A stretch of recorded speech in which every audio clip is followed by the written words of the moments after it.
name is Clarence Livingston. I'm a PhD candidate and will soon defend my dissertation on the topic of the psychology behind cannibalism in modern society. The primary focus of my research is on instances where seemingly upstanding members of society have resorted to cannibalism due to external factors.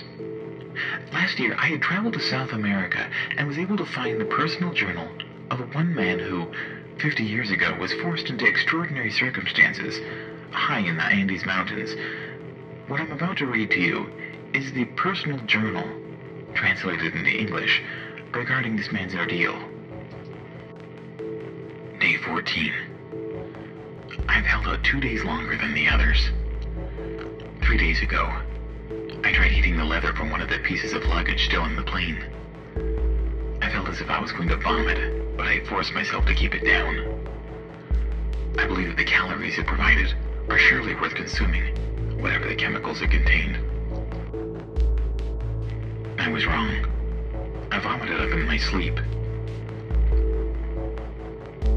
The others have pulled one of the dead bodies from the plane crash out of the sight, behind the wreckage, out of respect for those who refused to join in.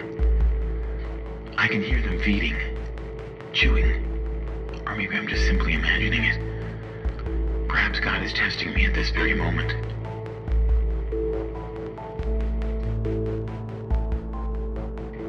Day 16.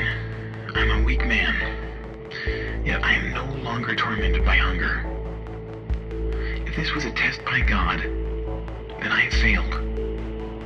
But isn't it written in the Bible, no man hath greater love than this, that he laid down his life for his friends. Their deaths were not in vain. I hope people understand that, if we ever make it out of here alive.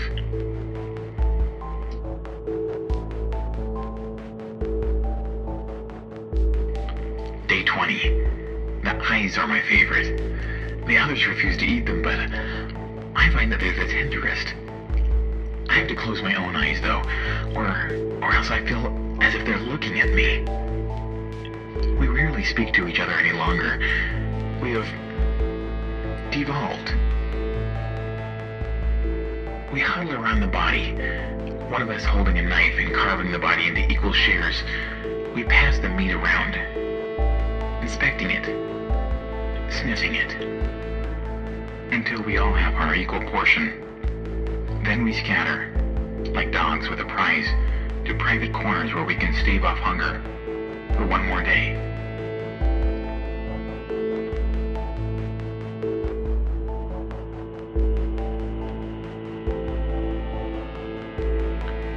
Day 21.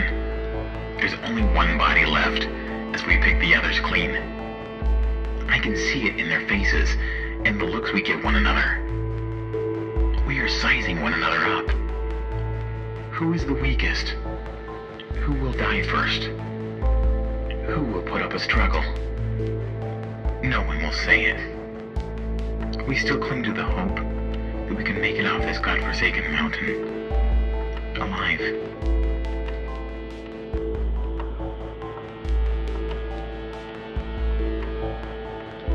Day 25. We have absolutely nothing edible to eat on this mountaintop, save for our 8 living and breathing bodies. A group of 5 came to me last night and they asked me to join them in killing the other 2, the 2 weakest in our group.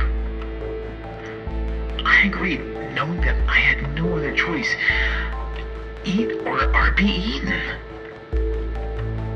We plan to do it tomorrow night. Separate them and kill them with a rock to the back of the head. I've lost all hope. Why didn't I refuse? Why didn't I refuse and hold on to whatever shred of humanity is left in me? What comes after these 2 bodies are next?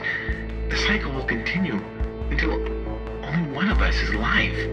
Then what? Consume your foot? Hand? There is no hope in this. I should refuse, but I know I won't. My hunger owns me.